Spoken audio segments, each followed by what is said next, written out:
السلام عليكم ورحمة الله وبركاته. نكمل قصتنا النقيب أبو درع والقاص البارت الثاني. لجين أحس لساني خدا وانشليت من شفتهم بهالمنظر. شفته قوة قام من مكانه يريد يجيني ورجع وقع من شهمه. روحي وخوفي ما أعرف شلون ركضت خارج البيت وأصلا البيبان كانت مفتوحة. أركض بشارع بخوف وفزع أريد أصيح ما أقدر صوتي اختفى. وصلت بيت خالي وأنا أهمش وأدق بالباب بقوة باثنين إيديا مثل المقبلة. على صوت الدق طلع خالي فتح الباب من شفته وحسيت نفسي بأمان أغمى علي وبعد ما أدري أبوحي هناك. وكان أشوف فخوفة لابسة بدلة بيضة وبيدها لعابتها. كنت قاعدة مكاني وهي واقفة تجرب بيدي تريد تقومني حتى أروح وياها. كانت تبكي وتدير وجهها لورا تباوع لأمي وأبوي كانوا واقفين بعيد عنها. رفعت راسي إلها وكان أشوف البدلة صارت تجري دم. انفزعت من شكلها أريد ألزم إيد هي كل ما أقترب منها تبتعد أكثر لحد ما اختفت ويا أمي وأبوي. فزيت من نومي أحس ريقي يابس وبلعومي من جرح من العياط. سمعت صوت عذراء يمي انتبهت على روحي كنت نايمة ببيت خالد. دفعت الغطا قمت من مكاني أريد أروح لبيتنا. لزمتني مرت خالي وهي تبكي ومصابرين اسم الله يا خالة وين رايحة. لجين كنت أردد أسماء أهلي بدون وعي وأنا أحاول أطلع أريد أروح لبيتنا. بس إجن بنات خالي لزمني أمهن اتصلت أسمعها تقول لجين قعدت تريد تروح لبيتهم. سددتها وجت يمي انتبهت عليها لابسات أسود رجلي بادن وقعدت بالقاع وجسمي يختض. قلت لهن منو منهن ما مات؟ أمي أمي رهوفة لو أبوي. أسمع صوت شحقات وبجيهن. قمت ركضت للباب أنا بيا حال وذني لازماتني صحت بيهن عوفني ولشن أهلي أريد أطلع وهن مشلبات بيه.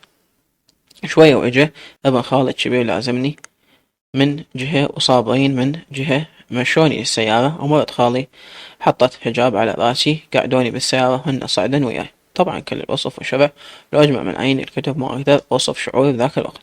وصلنا البيت عمي جواد وكان أشوف هواي سيارات وكادر مبنى بالشارع والنسوان تدخل البيت لحد ما هاي اللحظة وأنا أقول بحلم ساعة وأصحى منه. وصلنا للبيت ودخلنا وهنا أشوف النسوان تلطم وعماتي شاقات ثيابهن وناثرات شعرهن يقطعن بي من شافني تعالى صوت الصياح أداروني ويطمن ويلطمن. والنسوان اسمعن وحدة تقول خطية ما بغى لها أحد والثانية تقولها والله تكسر الخاطر طفلة شنو ذنبها. شوية عشان وصلت الجنائز وتعالى صوت الصريخ. حطوهم واحد بصف الثاني وآخر نعش كان البهر صغير على قدها. عرفت أمي وأبوي ركضت عليها من شوغة قلبي. رفعت الغطاء عنها وشفتها بالكفن. فتحت عيوني وعلى وسحن مديت ايدي ترجف عليها. قلت لها قومي نلعب أنا وياك. قومي رهوفة والله بعد ما أصيح عليك حتى لو شخبطتي بالكتب بس قومي حبابة. النسوان تبكي وتلزمني تريد توخرني عنها وأنا مشلبة بيها. وقفت بنصهم وأنا خربانة أضحك بهستيريا. ضوعت المرة خالي وأنا أضحك قلت لها شنو كلهم راحوا ليش ما أخذوني وياهم. أحس عقلي شخط من كبر وحجم المصيبة. التفتت على وحدة من عماتي أسمعها تصيح عمت عيني عليك خويا حتى أكل الإمام من الصبر للكبر خويا. رادوا يشيلونهم وكل ما أشلب بواحد منهم يدفعوني ياخذوا عني وأنا أفرفح وراهم. طفلة وانحرمت من أهلي كلهم غير أخويا الما أدري عنه شي. استمرت الفاتحة 3 أيام وأنا بس لطم لحد ما أفقد وأرجع مرة ثانية بدون أكل عايش على الماء. كملت الفاتحة وخالي يترخص من عمي جواد وأخذني وياه لبيتهم.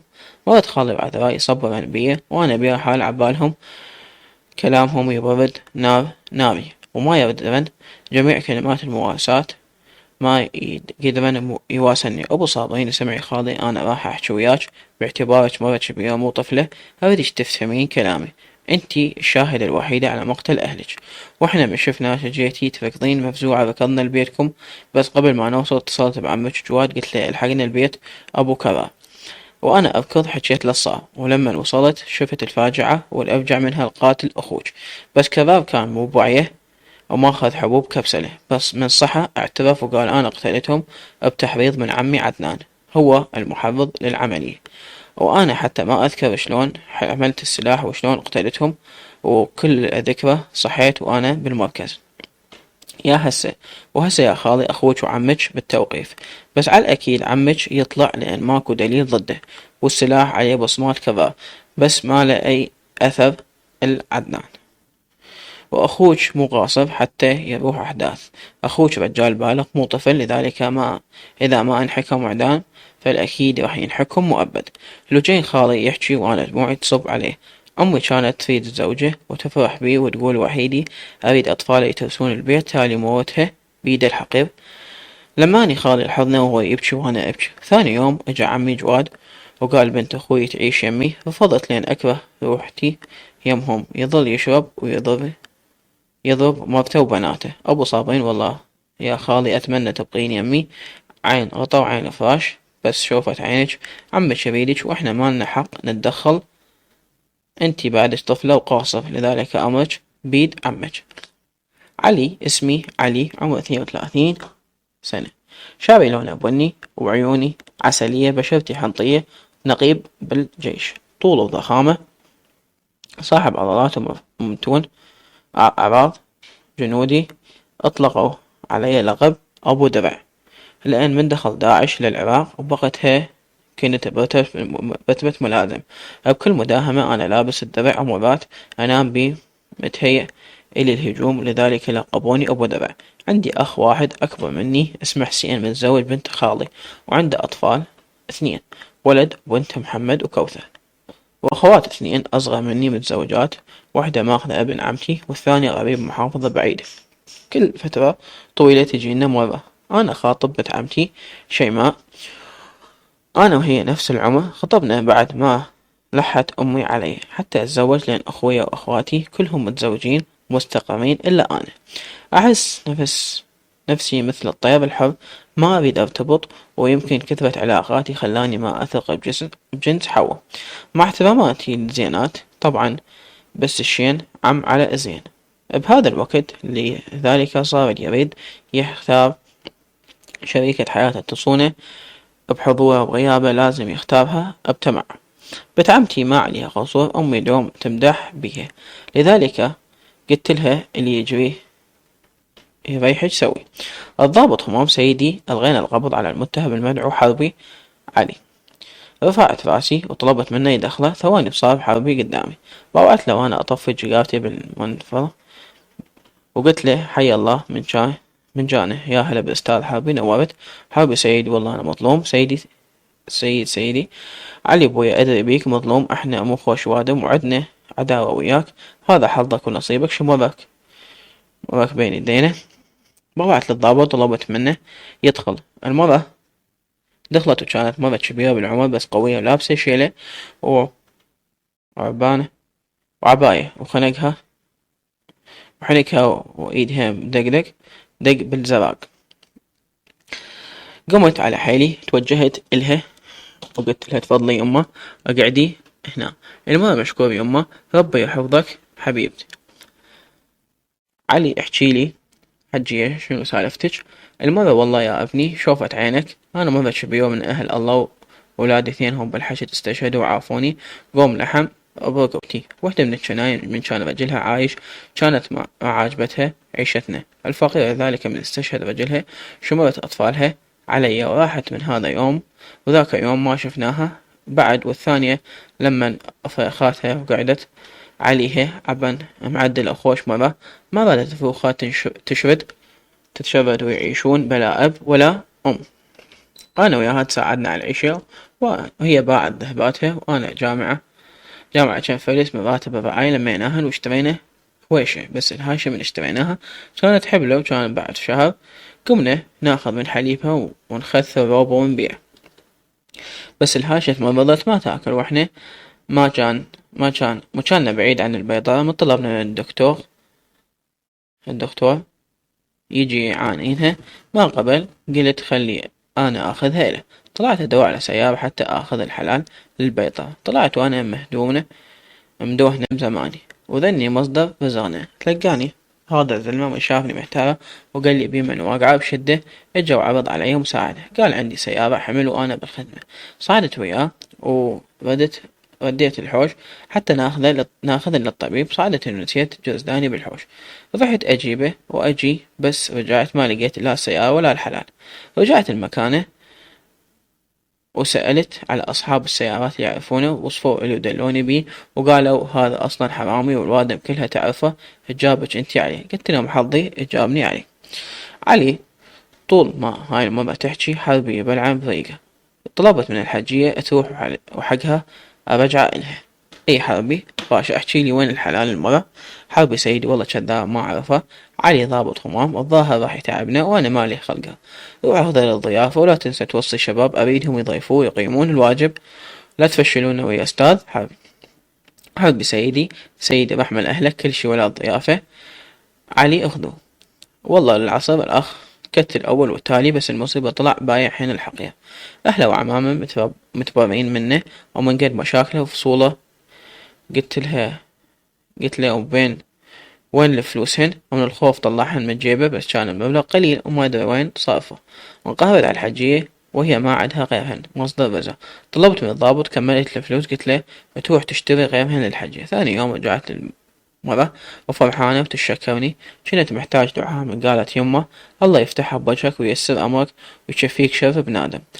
اما حربي خليت الشباب يطلعون الفلوس من خشمه ليل ونهار الصندات تشتغل على ضربة حتى يتوب ما يعيدها وياكل حق ايتام. رجعت للبيت لقيتني نبع الحنان ام حسين هلا بشمعة بيتي الله يجويك يمه.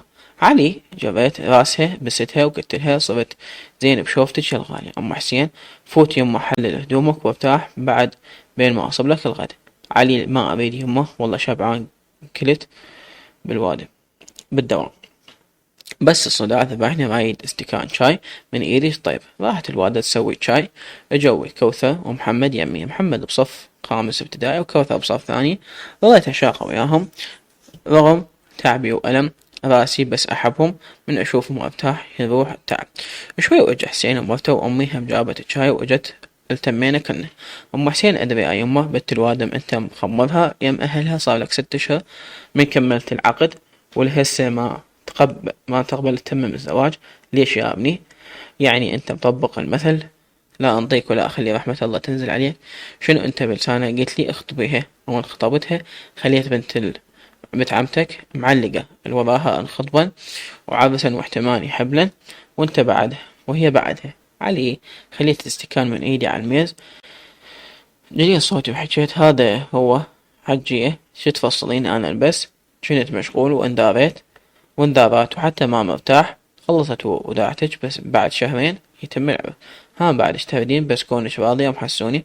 ام حسين هو انا شريد غير راحتكم يمه فشلة من عمتك والله ما تجي يمنه وتلمح الموضوع أفشل منها.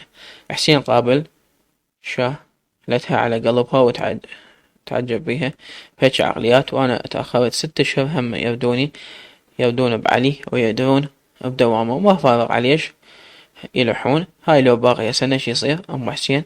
هاي بعد عمتك وتفكيرها تقول مو زين تظل الخطوبة فترة طويلة. علي عفتهم صعت الغرفتي تعبان أريد بس أنام. لو جاين أخذني عمي جواد لبيته حتى أعيش يومهم بس كان لازم أروح لبيتنا حتى أجيب ملابس. ما قبلت يمكن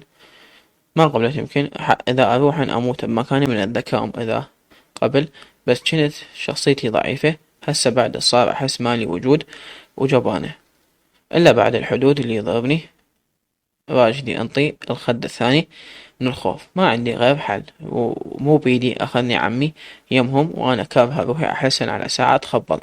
منظر أهلي ما يفارقني أبد. عمي عدنان صار له أسبوع بالتوقيف رغم ماكو أدلة ضده بس بعد مسجون وما طلع. مرتين رادوني أروح أشهد حتى ياخذوني لبيتنا يسوون كشف دلالة بس كنت أدخل بانهيار عصبي من خوفي ما أريد أدخل لبيتنا.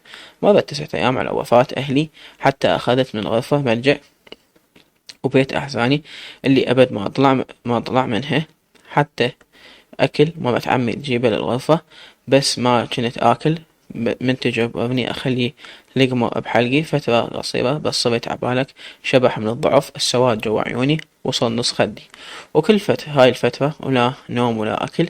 أريد أمي، أريد أبوي، أريد أختي الصغيرة. الحرمني منها هالوقت. عمي رجع يشرب ولكن أخوه ميت، ومن يسكر ينسى روحه، خطية يرجع على مرته وأطفاله يضربهم، لأن مرته أهلها فقرة كلش قوة مدبرين عيشتهم، قابلة وساكتة باللي يجرالها ويا عمي الخاطر أطفالها.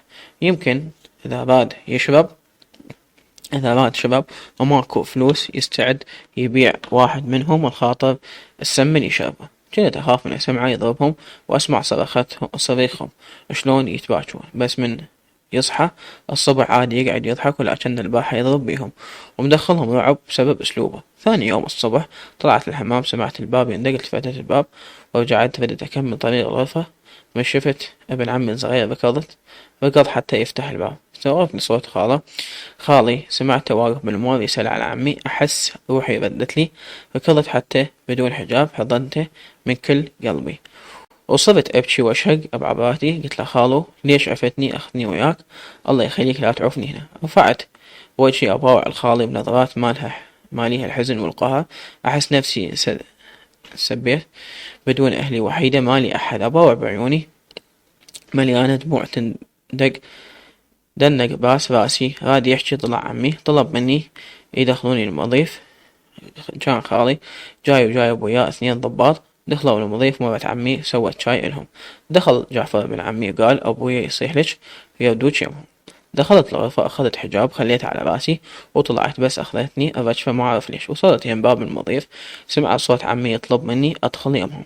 دخلت بس قعدت يم خالي وأنا الرجفة بعدها بيه. سمعت الصوت واحد منهم جلى صوته وحكى الضابط همام اسمعي يابا، اليوم أنا اجيتك حتى آخذ أقوالك لأن أنت الشاهدة الوحيدة على الجريمة، وإحنا ما نقدر نطلق سراح عمك بدون ما ناخذ أقوالك. مرتين اجينا حتى ناخذك ويانا، بس خالك طلب منه نتركك كم يوم بين ترتاح نفسيتك. أدبيش سباعية وقدها راح تساعدينا حتى نقوم بالإجراءات اللازمة وما نخلي دم أهلك يرحون هدف، لأن إحنا بعدنا شاكين بعمك يكون إله يد بالجريمة، بس عدم وجود أدلة جبرنا نطلق صراحة، وإحنا ما نريد هالشي قبل ما ناخذ أقوالك. أجواد سيدي، ترى كل هذا الحكي زايد ما منه فايدة. أنتم ثاني يوم الجريمة جيتوا وأخذتوا كشف دلالة البيت واعتمدتوا على أقوال ابن أخوي، سجنتوا أخوي عدنان بدون دليل. وبالنسبة للكباب، هذا واحد زي عتد القاع، المنطقة كانت تصيح منه الغوث بسبب تصرفاته. حتى أبوه كان يتخبل يخجل منه وما يقدر يرفع راسه بين الوادم بسبب سوالفه التعبانة. الضابط همام، شوف أستاذ جواد، القضية أن رفعت للجنائية، أنا عبد المأمور، الملف صار بيد النقيب علي، هو راح يطلع على القضية، وهسه أنا أريد آخذ الشاهدة وياي تنطي أقوالها لجين. عمي جواد بس ينافق يحكي على أخوي، هو أنقص منه.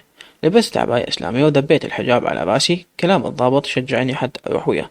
عمي ما راح، بس خالي أخذني ويا الضابط. وصلنا المركز وفوتني وقوتي كلها انتبخرت وحل محلها الخوف. وصلنا يوم غرفة الضابط، قال هاي غرفة النقيب علي ينتظركم جوا. دق الباب، منتظر الأذن بالدخول. بعد ما سمع الرد دخل وطلب مني بس أنا أدخل وياه، وخالي ظل ينتظر برا.